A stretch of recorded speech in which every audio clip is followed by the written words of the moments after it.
There are a lot of ways to sell. There's a lot of ways to succeed. And I think there's three primary types of private label product research types. The first kind are the data nerds. Any of you recently heard of data nerd? It's an easy question. Brandon, right? Brandon.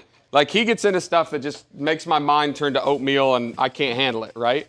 But it works. Then you've got folks like Amy. Anybody know Amy Weiss?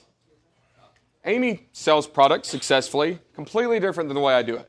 She starts typically with audiences and find things that the audiences want and sell specifically to them. I do stuff a little bit differently than either of those two. All of them work, but I want to cover some of that stuff today. The point is, no matter how you sell, no matter how you do product research, well, I shouldn't say no matter. There are a lot of ways to sell. There's a lot of ways to do product research. There's a lot of ways to win. And e-commerce in general has changed everything about retail. So there's a lot of opportunities, there's a lot of ways to win, but it's worth winning, it's worth doing, and it's worth investing your time and doing right, just like all of you are doing.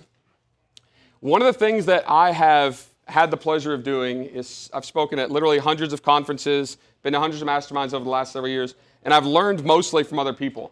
Most of the stuff that I know is not actually mine. It's stuff that I've picked up through trial and error with groups of people. It's stuff that I've heard and picked up and brought along the way. And one thing that I see continuing to happen in this industry, because all of us want to succeed, right? All of us want to make money. All of us are here obviously learning from each other, is sometimes we get confused between the wide road and the narrow way, okay? And I want to talk about some of the narrow way stuff today. So I'm going to give you a smattering of ideas and concepts to share with you. And it is important. What we're doing is important. And if we travel the wrong road, we can massively screw up. So why are we here? Why are we here today? Food. To learn what? We're here to learn how to sell better on Amazon? I disagree. Maybe that's why we're here today, but that's not what we're ultimately doing. We're here to make money. All right? There's a lot of ways to make money. There are incredible Amazon sellers that built software companies, and they stopped selling to folks, and they made money. There are a lot of people that were terrible Amazon sellers, but they were good at logistics and opened up a logistics company or a 3PL warehouse to serve the e-commerce industry. There's a lot of ways to win here, and all of us are here essentially to make money, right? And I don't think that the way to make money is necessarily to pick your favorite product that you have in this world and turn around and sell it on Amazon. It's not about what is my favorite hobby, what is my favorite thing that I'm passionate about. Maybe there are other opportunities out there that are just lower hanging fruit that we can win on. And maybe if we can find those, then we can fulfill our ultimate goal, which is to make money, not just necessarily sell an ugly cat sweater because we love cats, right? So a little bit about me. I started in 2015 by accident. I did really well. My first 7 months, I sold $1 million on Amazon at a 35% profit margin. And I still wasn't convinced in e-commerce. I had no support from my family, had no support from my friends. I had nobody patting me on the back telling me I could do this. It was about a year before I went to my first Amazon conference or joined my first Amazon Sellers Facebook group. Didn't know this happened. But despite that success, I still wasn't convinced. I had a lot of problems with family. I lost both of my parents in 2018 and 19. And at the same time, the guy that was kind of the father figure in my life, basically, he told me one day, he said, I don't understand why you would want to quit your job as a full-time firefighter and get into this Amazon e-commerce thing, because you're not smart enough to run a business. You don't have the college degree to run a business.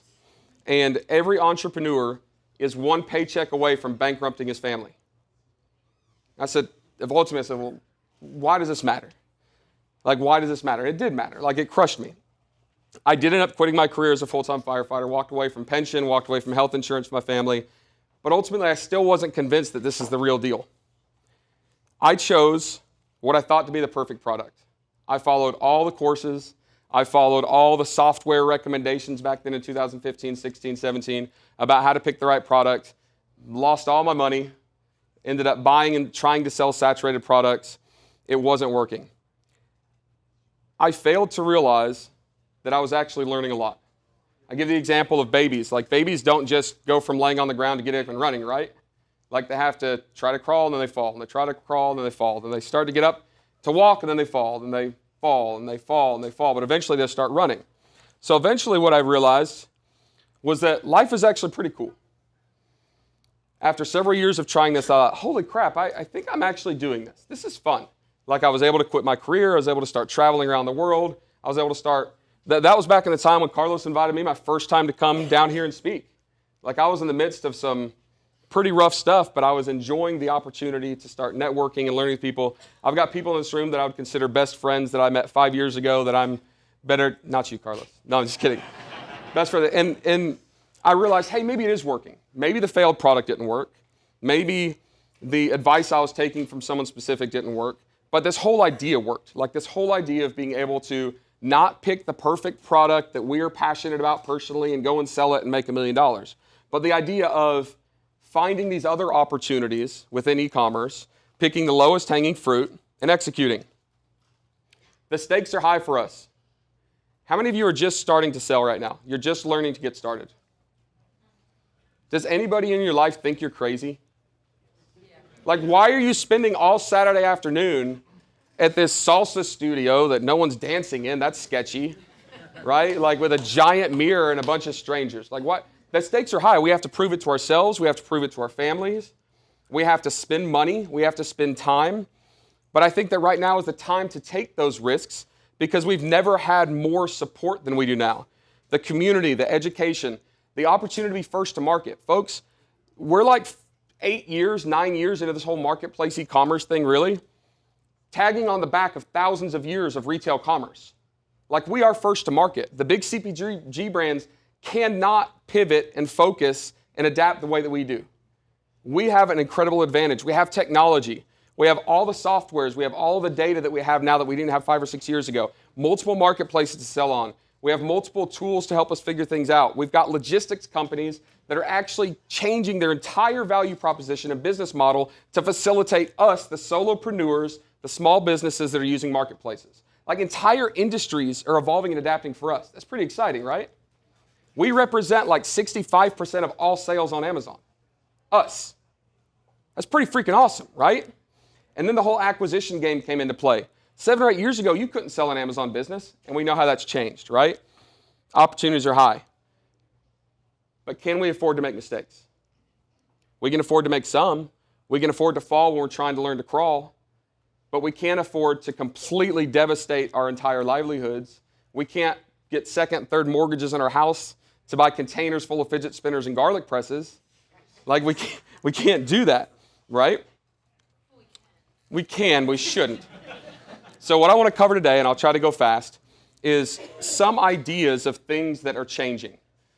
Some ideas in which you can adjust the way your business or your research or your optimization has been going to try to capitalize on that narrow road instead of the wide road, right? Now, why does it matter? I use the analogy of a cliff all the time.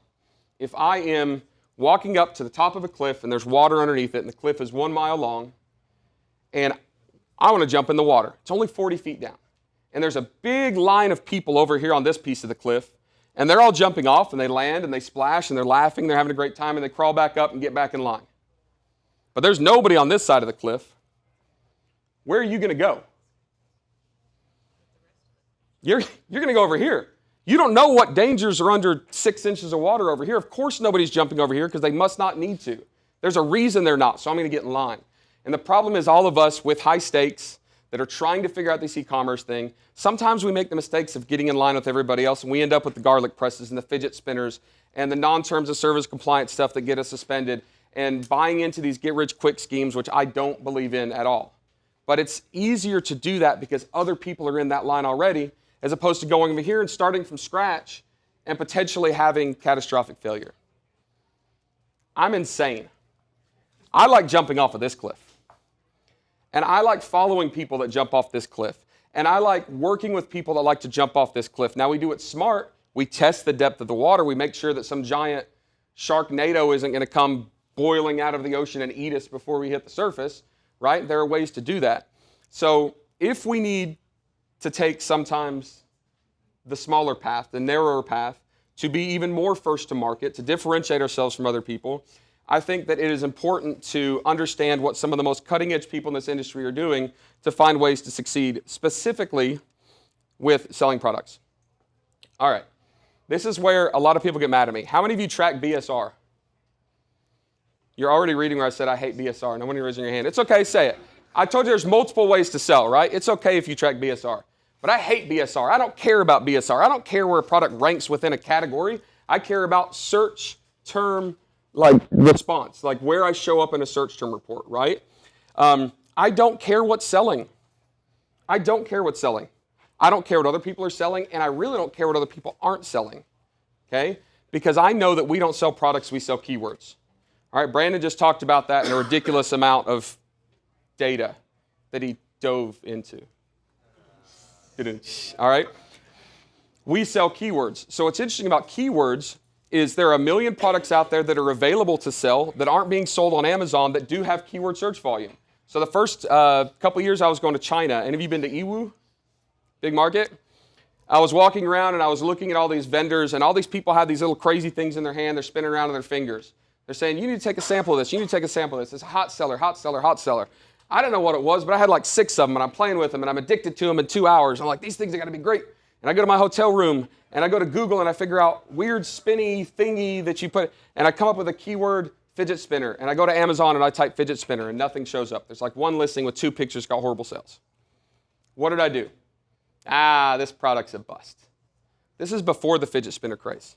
I chunked it. I chunked the whole idea. I said, well, these are cool. Took them back. I played with them on the airplane, drove everybody crazy, decided this is not a good product. If I would have known then what I know now, which is that people buy keywords and people search for keywords, I would have realized, and I've gone back and checked the historical data, that the keyword search volume for the term fidget spinner, not even the long tail keywords, was about 75,000 searches a month. And the reason I only found 1 crappy listings is the 2 or 3 guys that were actually selling them were always out of stock, horrible quality, and they're selling it for $49.99.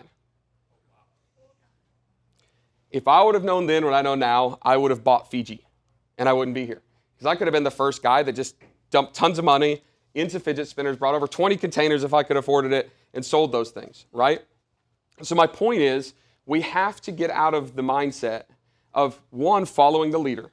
Don't look at what people are selling well unless we're just seeing if it's saturated and we're going to discourage ourselves from selling it, right? There are so many products out there that people want that you can sell 30, 40, 50 units a day that are fairly low volume keywords compared to like some of these big things, but you're the only one doing it. And a lot of people don't even think about grabbing those smaller volume items and completely owning that industry. But if you get in the mindset of going to Amazon saying, oh, nobody else has done it before, surely nobody wants it, I can't do it, then we miss those opportunities. We have to find demand that's larger than relevant offers. I know maybe even Brandon would disagree with me, but I love keywords that have 2,000 or 3,000 searches. That's it. If I can find a product that's represented by 4 or 5 keywords and each of them only has 1,000, 2,000, 1,500, and I can add 5 keywords up to 5,000 or 6,000 searches a month, that's gold to me as long as there are no relevant offers for that. I love it. All right? It's not about size of the keyword search volume. It's not about number of competitors for me. It's about finding that delta between what people want and what they can find. This also goes in reverse. Maybe you have the best product in the world and it's super cool and it's a super great invention and you think it's just the best thing since sliced bread, but nobody's looking for it.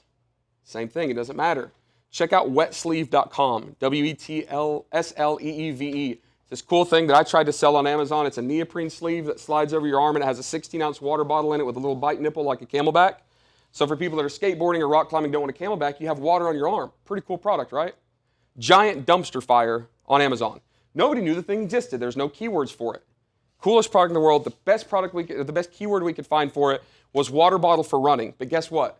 When people type in water bottle for running, what do they want? A friggin' water bottle. Couldn't sell it. We ended up giving up on it. So I'm going through a bunch of just different stuff, all right? We can get deeper into this stuff maybe. We'll go eat. You can ask me questions. You can check out my YouTube channel or just go research this stuff. But that's number 1 is quit looking at necessarily what people are selling, what people aren't selling, and assuming that that's your guide. Look for demand versus competition. Second thing.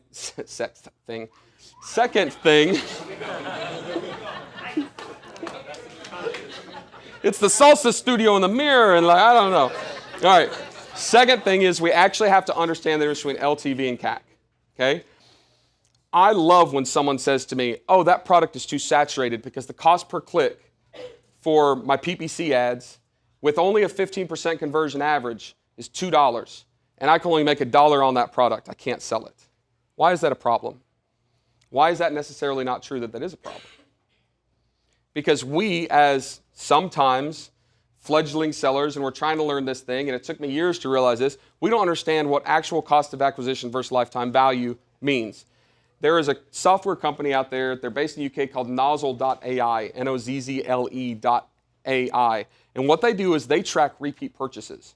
And what they do is they have this entire tool that helps you figure out, hey, maybe it does cost me $4 or $5 to get one customer, and I only profit $2, but because of the repeat purchases and the add to subscribe and save and all that, the actual lifetime value of the customer is not a $20 purchase, it's $120 because they buy it on an average of 6 times.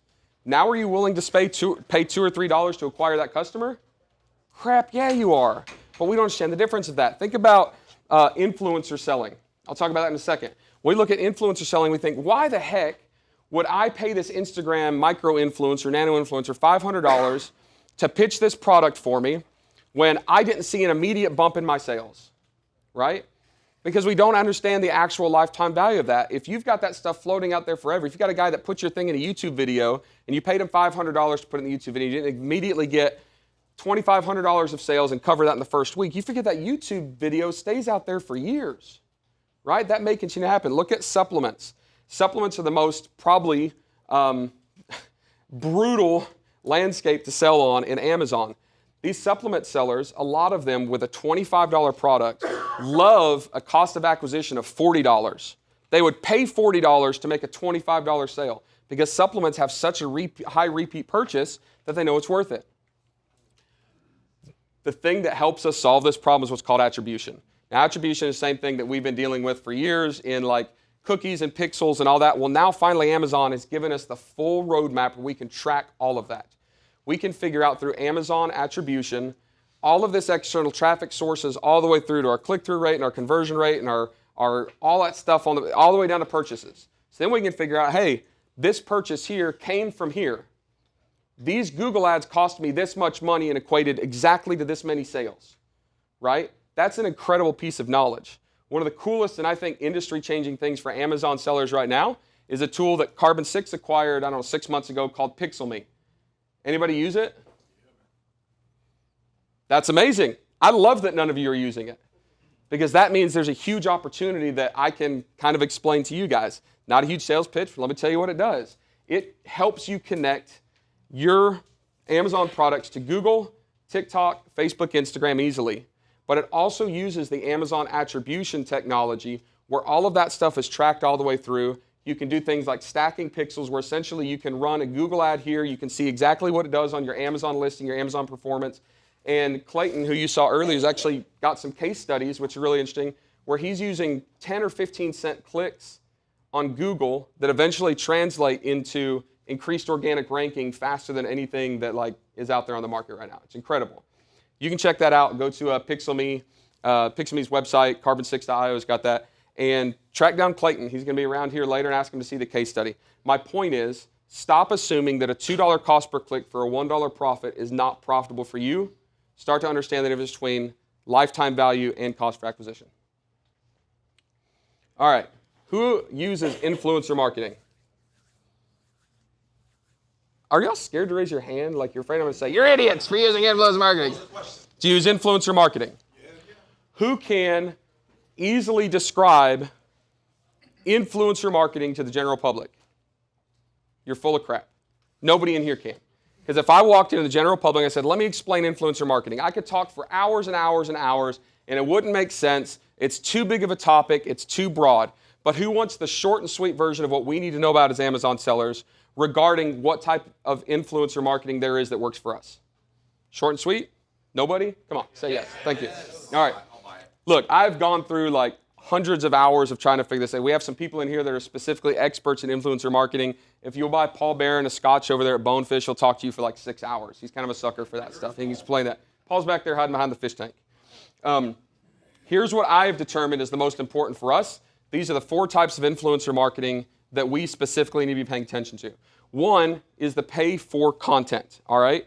It is like basically hiring a celebrity. These are your influencers that have an audience. You give them a specific amount of money, and they put your content out. Or they put your product out in their content. you're paying to play. You're paying them to do that. Sometimes it works, sometimes it doesn't. If we think about like Kim Kardashian, she's got a huge audience, and Calvin Klein says, we'll pay you $1 bazillion to wear a pair of our jeans, show your butt off, and take a picture. Like, they can't actually, well, I don't think they can easily attribute the specific amount of performance to their brand based on that traffic, right? We know it works. It's hard for us as Amazon sellers to do that because the influencers, a lot of times we went with the huge audiences are too big and too broad for our specific product. They might be too expensive, or we don't have a way to incentivize maybe those influencers to actually continue to push that and have it multiple times. So the second time is affiliate selling. We all know what affiliates are, right? Affiliates, you basically track a specific piece of traffic through a little piece of technology that tracks that. So if I say, hey everybody, I want you to buy my Remarkable 2. Anybody have one of these, by the way? It's like the coolest thing in the world, okay? So if I say, hey, go buy my Remarkable 2, there's a coupon code on their website. Click my link and it'll automatically apply the coupon. It tracks it through me, and then I get a commission on that, right? Well, affiliates are doing that for years and years and years. I'll talk about affiliates in a second. But there are a lot of influencers who do that. You can reach out to them on all sorts of platforms. You just pay them commission. Then you have what I consider the half and half, right? These are the people who do both. These are where I'm having a lot of success right now. So I'll reach out to people that say, hey, you've got an audience, you've got a platform. Let me give you $500 to post about my product. In addition, I'm going to give you a link. And that link will tell you how much traffic you get that converts, and then I'll pay you a commission on top of that. You can use Pixel.me for that too. Amazon associates use their own links. They can see what theirs is. So sometimes you can go to them and say, hey, let me give you $500 to do a little shout out on a YouTube video or my Instagram or your Instagram post about my product. You're already an Amazon affiliate seller, so you'll get commission on it. I'm also going to give you $500 to start, right? Like just up front. And then you have what I consider the platform paid. Now, a lot of you have seen this girl here, Gracie Ryback. She kind of mingles in the Amazon space, super, super smart. This slide is like 2 months old. She's actually to 1.2 million followers on TikTok right now. And her entire channel is just saying, hey, check out these cool deals I found on Amazon. She shows like 4 things. Click the link below and you get it. So she has like an hour a day where she goes and she finds the daily deals and lightning deals and shares that stuff. She makes an incredible amount of money just through commission. And the reason she started dealing with Amazon sellers, she said, hey, instead of just like randomly pulling stuff off Amazon, what if I worked with the Amazon sellers? Like, that's pretty cool, right? The other type of affiliate marketing is the platform paid. TikTok's starting into it, Instagram's starting into it. Amazon's been doing that, and that's Amazon Live. So if you want a good example of that, you can follow Gracie on Amazon Live. She gets paid a lot of money basically just to get on a QVC style thing for a couple hours. You know, it's really cool. She can take side deals.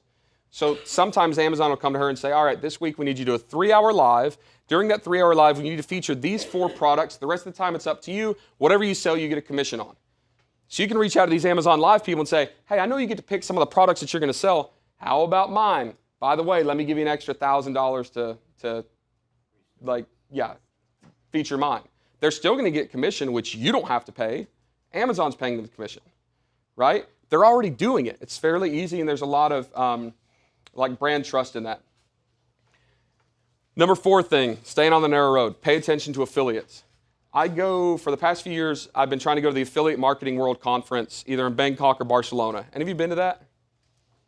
Man, this conference, I walk in and my brain just explodes. These are the best digital marketers in the world, the absolute world. Affiliate marketers have had a tough time. They've had the Apple stuff, the privacy stuff. They've had the Google slap. They've had Amazon associates commissions go from like 6 and 7% at one time, now they're like 1 and 2%. And there's a lot more competition for affiliate marketing. So what they've had to do is they've had to get mean, lean, and perfect. They know conversion rates. They know what content converts. They are the best digital marketers in the world. And they love when they can get paid extra. They love it. So these Amazon associates affiliates, one of the types of affiliates, they're getting that 1 or 2%. They want to make more money. I started doing this a couple years ago. Well, let me stop. One reason I love these affiliate marketers is their audience is usually perfect. Okay? So if I want to sell a crazy cat lady sweater, am I going to go to Carlos to sell that?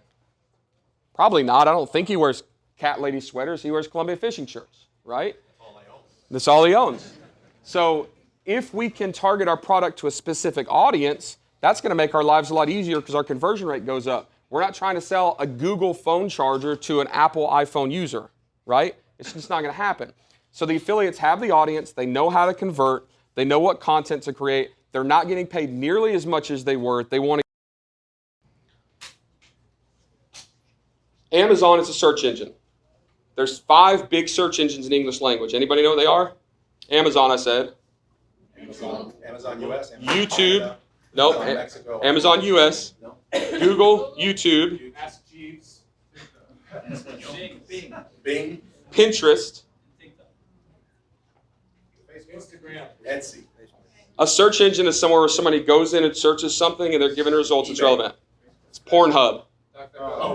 Pornhub is actually the 3rd largest search engine in the English language right now, believe it or not.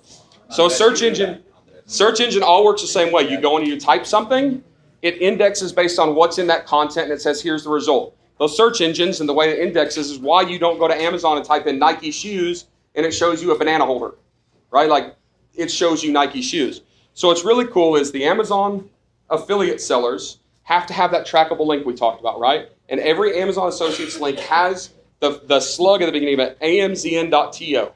That's what you're seeing right here. amzn.to, and it'll have a bunch of other stuff. All of those links are attributed.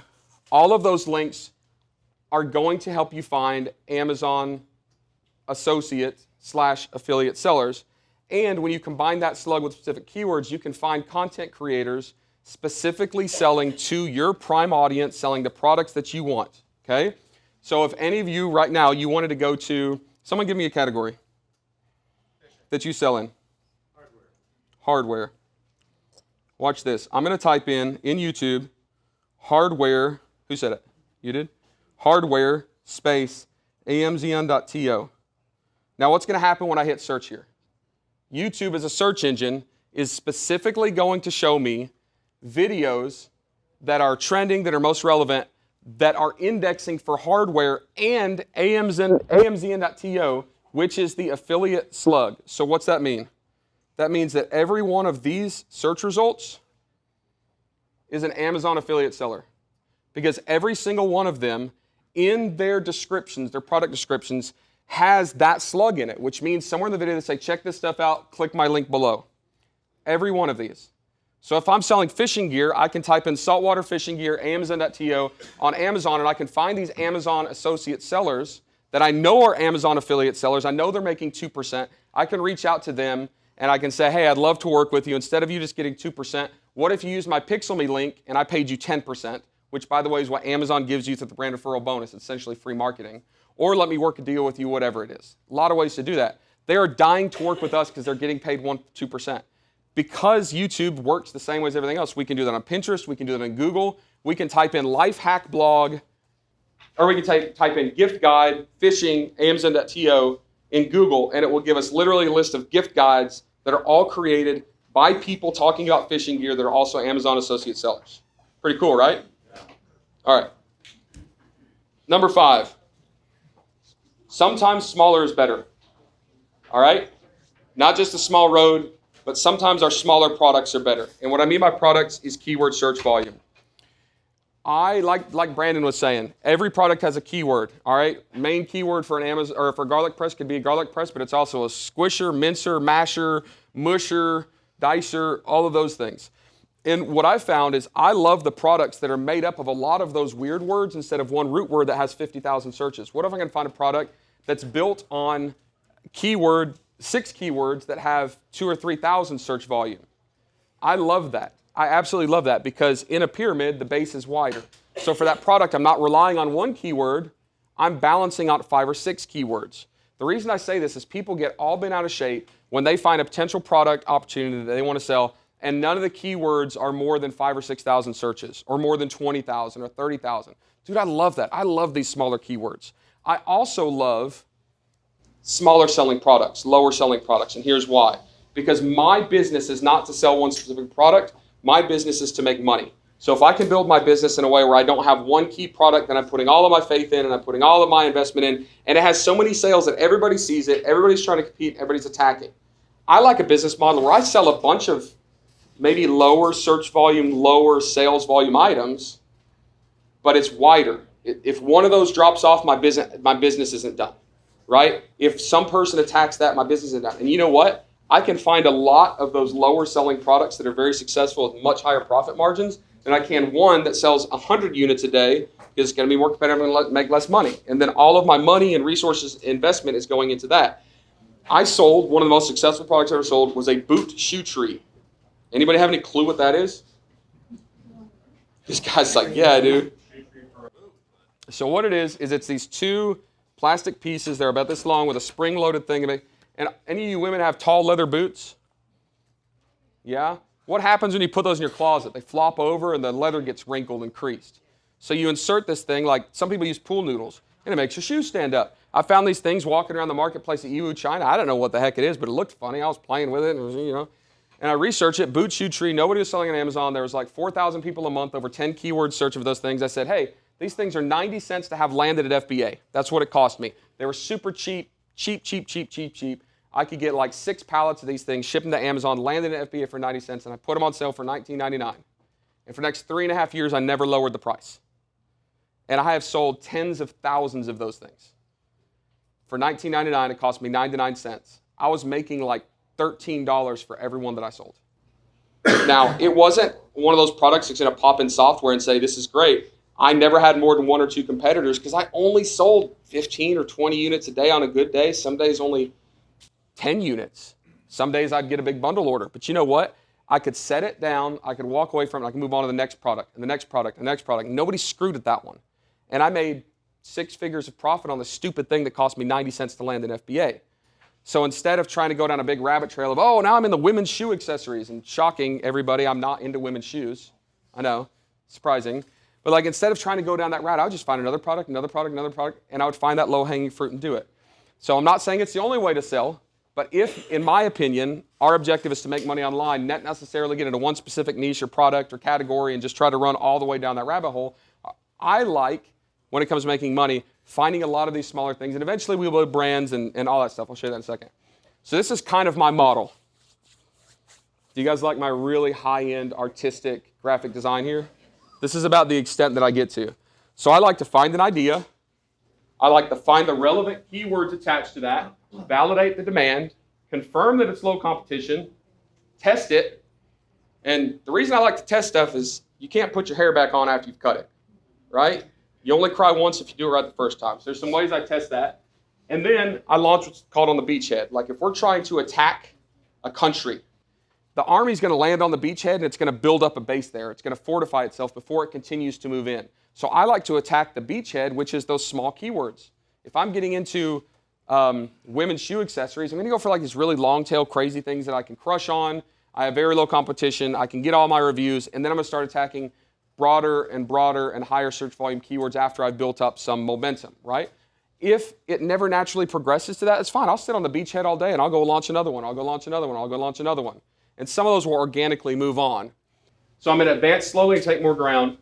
And then sometimes I'm just going to wrap back into, all right, let me find another idea.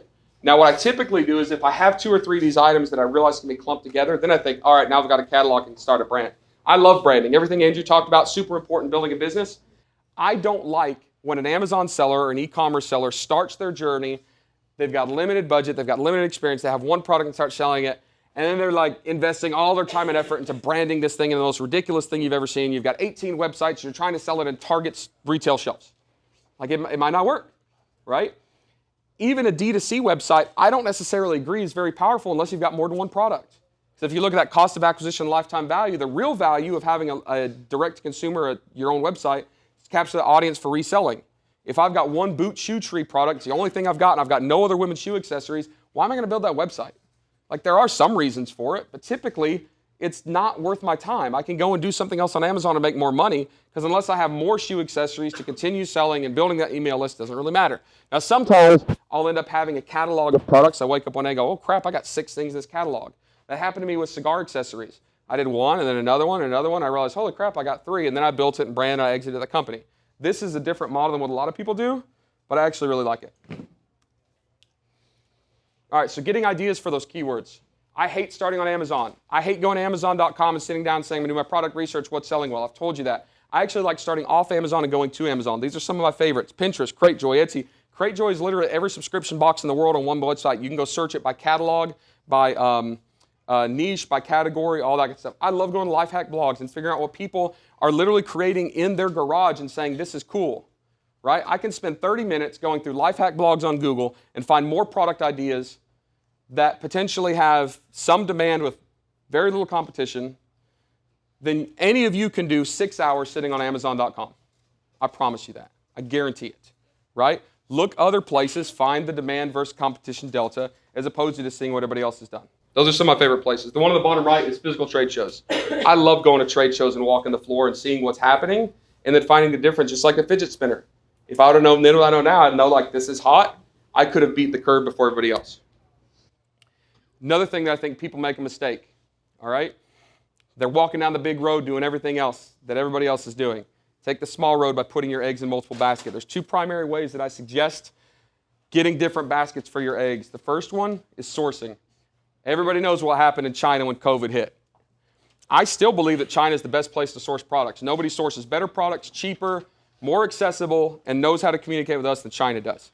It's going to be that way for, I think, 3 decades at least. But there's some pretty interesting places. The U.S. is barely starting to emerge. One of my most successful brands, I actually had a woodworking shop that I built in Alabama where I live, and we produced our own products for a couple years. It was awesome.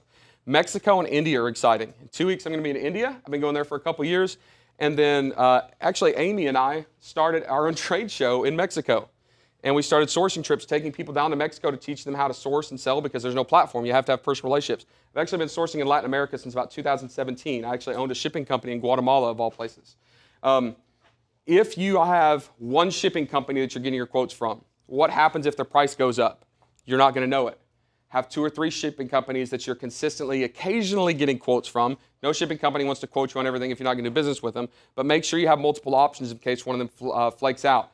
If you are sourcing something in China that can only be made in China and you have one manufacturer in China, you're putting all your eggs in that basket, start getting quotes from a second manufacturer just in case. What if this one's prices goes up? What if this one says I'm 12 weeks out? Then you've got a second one.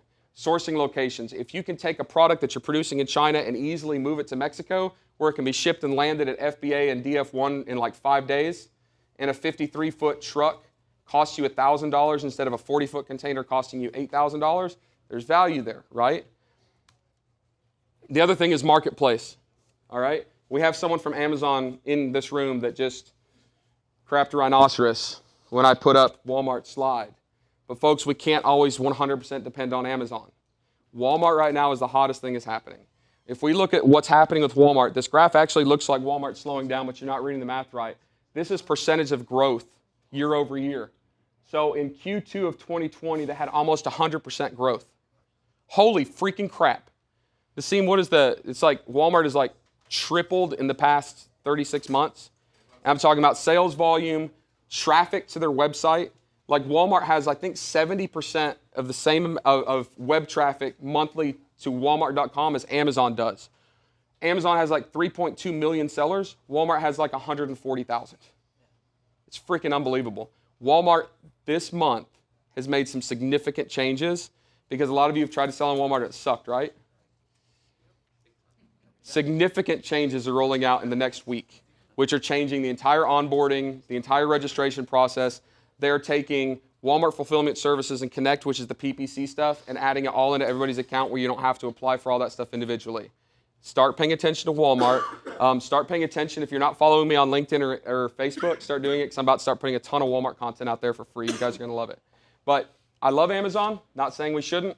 But if you're not thinking about different places that you can sell your products and make money, I think that you're missing an opportunity to stabilize your business by building a pyramid instead of a one-legged stool.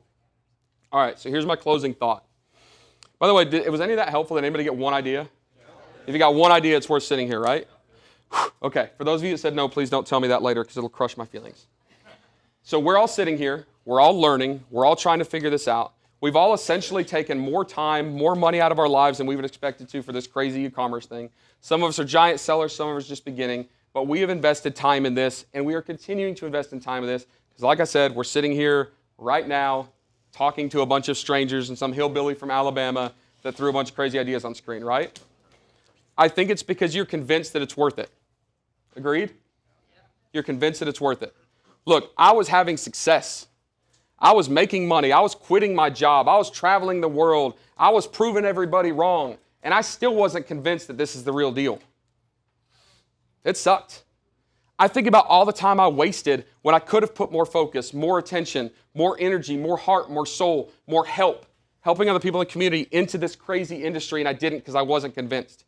I think that to an extent, all of us are convinced because, like I said, we're sitting here. But what if I said, hey guys, in 5 minutes, out here in this parking lot, a plane is going to drive over, and off the back of that plane, they're going to dump 15 pallets, and every pallet has $1 million on it. It's going to parachute down to the parking lot. Whoever's standing in that parking lot gets to collect that money. How many of you are sitting here in the next 60 seconds? One. Nobody's sitting in here. If I said money's going to rain down to that parking lot, all you got to do is go out there and get it. We're going to stop everything we're doing. No one's going to have a conversation. No one's going to ask me questions. Nobody cares about pictures. We're going to be in the freaking parking lot grabbing money. Folks, we are at the very beginning of the entire change of commerce for the rest of our freaking lives. Everybody's lives.